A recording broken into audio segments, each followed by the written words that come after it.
What are you doing? Putting in some sound deadener. Ooh. Lieutenant Dan starting to look pretty good. Better on the inside than the outside. You like the new shop? Nah. Sucks. I wish we were working in a parking lot. That would be so much better. A couple containers. Yeah. Nice awning. Maybe a tarp on the ground? No, that's fancy. Yeah, we can't afford that. Dirt preferred. Seriously, this is rad though. Let's walk around, give you guys a tour. I'm gonna hand it off to John.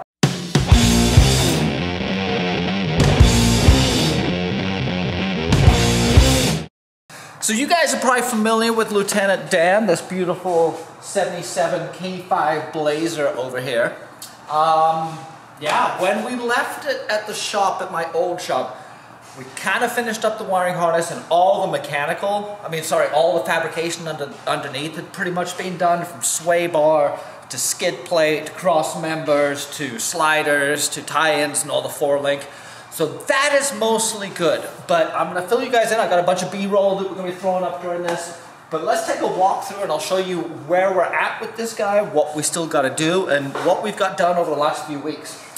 So as you can see, we've got a beautiful green big block Chevy engine here that we pulled it all apart. We put a new cam in, new timing chain, and new gears and new lifters. The springs were fine for the cam. We're putting a big stage 3 thumper cam in there, so this thing is going to sound amazing. I'm super stoked on how it's going to sound. I'm not so much worried about the power and torque.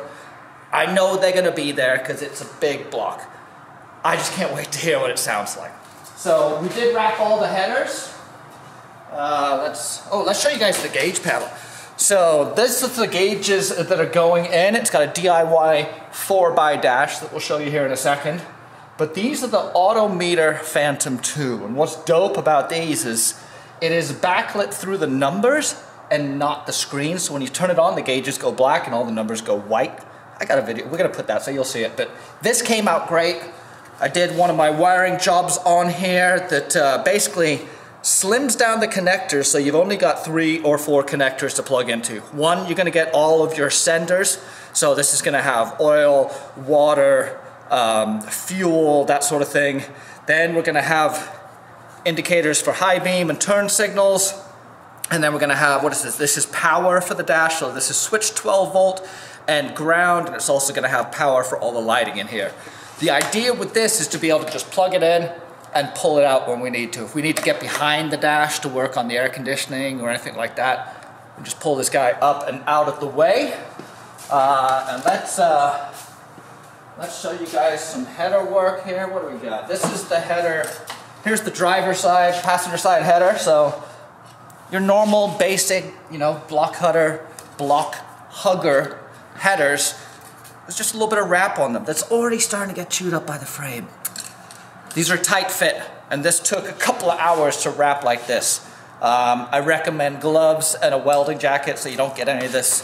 As you're holding it with bare hands. Right now. This stuff can really get everywhere, and it's fiberglass, and it's just nasty, nasty stuff.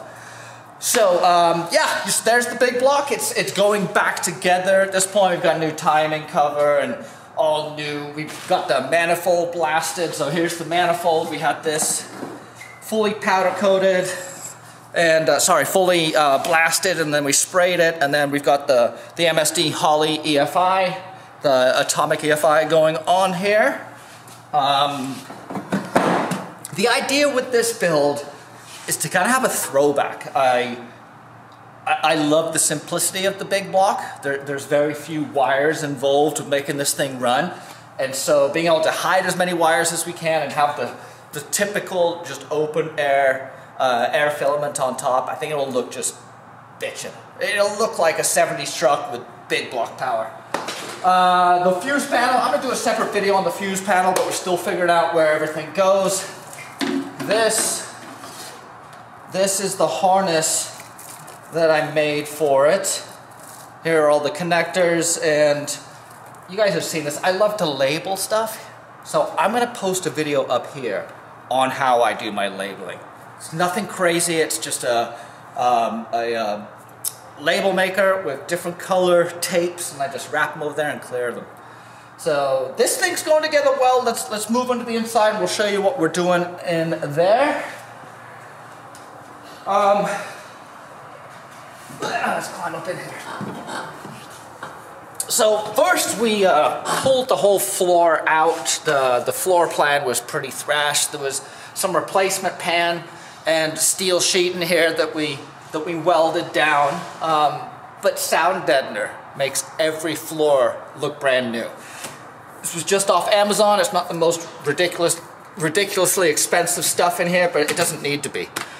This is just to mitigate some of that NVH, some of that noise and vibration. Hopefully it will help with some of the sound, but I don't really think it's going to do that much. The triple stick is all in, Magnum, rear drive shaft, front drive shaft. It's got to be bolted down, but all the template is here to go in. The DIY 4x dash is going in. Where's the other part of it? Let's show you guys the dash. So I love these DIY dashes. So this is what we made to fit with this guy. So everything is gonna tuck nice and neat, and rib nuts hold everything on. Right here is gonna be where his Vintage Air is and his Switch Pro. So we're gonna have a Switch Pros controller and a Vintage Air controller on here. That's right, this thing is getting AC. So it's still very rough. We pulled the glass, it looks like a mess, but this thing is starting to get buttoned back up, and we're gonna do all new seals. It's gonna get new doors, it's gonna get new flooring. We've got an LMC floor to put in. It's also got all this sound deadening going down, and hopefully it'll be nice and cool in the summer and nice and warm in the winter. I have been hard at work at Lieutenant Dan, or Fire Marshal Bill, depending on what you want to call him. He now does have a rear axle, so he has graduated to all 4 tires. But where should we start? Let's start in the cabin, because that's where we are closest to being complete, I think. I don't remember where I left you guys, or last left you, but we have completely covered the entire floor in this Rockville liner. Now, I don't know which one is better, if the Dynamat is better than the others, but this went down good, and we're not looking for it to really turn this into a soundproof booth as much as we just want to cut down some of the noise and vibration. So, yeah, we've got it all the way, and then we've got that vinyl floor from LMC going on next. My seat brackets, you'll see there's actually a bolt captured here, and there's one on the other side. I'll do a separate video on mounting these to this floor pan. They are slightly different, but let's get to the meat and potatoes of this. This is the DIY 4x dash. It's been in and out probably a dozen times, but it is in finally, and let's just run from passenger side all the way over. So behind the passenger side over there, you can't see it, but oh, there it is, peeking out from underneath. That is the Vintage Air assembly that they've got for the HVAC. So this is going to have full AC, heat, defrost, all of that, and it's all hooked up. Lines are all ran, heater core is all ran, it's just not charged. But there is the controller for that right below the Switch Pros, and the autometer gauges for his analog readout. I have all the wiring to these gauges behind, actually built into the console itself, so this whole gauge panel can come out as one assembly with several connectors undone, and you can work on whatever you need to, change some of the LEDs if you needed to, that sort of thing, or get access to vent lines and hoses behind. This particular vehicle went with a Yaesu radio. I'm mucking around with different options here. These are some mounts there that I use for camera gear, and I thought maybe we'll try this with this Yaesu mount, because this is a remote mount. So this is the radio base and the interface, but the actual radio itself is mounted behind the dash right there. Let's actually see if I can get you. It's probably gonna be too dark to see much back here, but I've got the intercom remote mount, and I've got the Yaesu remote mount. So the intercom is controlled through here, and this will control the radio. All of the passengers will have intercom headsets. So the wiring is ran for those right there. And yeah.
I don't really know how or when it happened, but I have started to, and for a long time, really enjoyed wiring. I enjoy I guess the binary of it, the very simple positive or negative aspect is very easy to work with in my mind.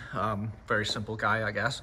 But I also like the planning and the organization, and I've really tried on this build to just kind of limit how much wiring is in this harness to try and reduce complexity and add simplicity and reliability into the build, into the wiring harness, essentially. Just by replacing multiple grounds with common grounds that are all branched to the same place, or sending all of the gauges, one power circuit that's distributed to all of the gauges instead of tons of wiring going in for each gauge for power and each gauge for ground, and just adding to that complexity and mess that you're dealing with. So yeah, I do find some satisfaction in bringing order to the chaos, I guess. But yeah, that's what this wiring's looking like. It's probably why it's taking me so long, but I am confident that it's gonna be pretty damn reliable. Knock on wood. So this truck is a high school truck to this owner. He's had this since high school, and he dropped this big block from a junkyard back in high school. So you might want to say this is lipstick on a pig. Fairly simple engine. It ran when he dropped it off, kinda, and we have given it a full dress-up kit. This is the Holley mid-mount accessory drive. You'll see that everything's contained in here. So this is the water pump in here, your AC, your alternator, and then down here is going to be where his power steering pump goes. The challenge I'm running into is this is the power steering pump it ships with, which obviously will not keep up with the hydraulic assist. And then this is the canister for the PSC that needs to go here. So we're gonna have to fab something up, clearance this to make that work. New timing chain and gear set, new cam, new lifters, new valve covers. We wrapped the headers and set the springs in the heads. He's got MSD ignition that I still need to finish hooking up. But yeah, here's the main story with the electrical. So he had the original system in here, and it was just wires upon wires upon wires, mostly of the same color. So I asked him, could we start over? And yes was the answer. So this is the bulkhead where the original harness would interface with the fuse panel on the inside. Well, I got rid of that, and I went with this American Auto Wire kit that comes with this Eaton fuse block. And this is where his fuse panel is now going to be. You'll see that he's gonna have everything marked and labeled for him so he knows what he's got and where it's going. And then obviously what I've hooked up to his accessory in his harness, so that's where his rugged radios, the fuse that's corresponding to his vintage air, and then obviously his Yaesu. This is the Switch Pros that's going to run all of his accessories. That was the panel right next to the Vintage Air. So that's where the main fuse panel is. So you'll see that there is no longer a fuse panel down underneath the dash. This is all there is. So it's going to be easy to troubleshoot, I would hope, because I've spent a lot of time making sure that everything was clearly marked and ran properly and terminated correctly and within the same. Did you guys just see that? Must have ghosts. Anyway, spent a long time on the harness. Anyway, back to the truck. Where do we stand next? Well, plumbing is the next big thing, getting all the brake and electrical ran. Limit straps and some minor fabrication up front still. Get all the gas lines ran, finish up the accessory drive, and then burnouts, I guess. Still has a long way to go. It feels like we're fairly close because a big portion of it has been knocked off. You can see we started running the brake lines here, and all the electrical is done essentially because I spent a lot of time making the harness, you can see up there, so that when it came time to finally running everything in, it was mostly plug and play.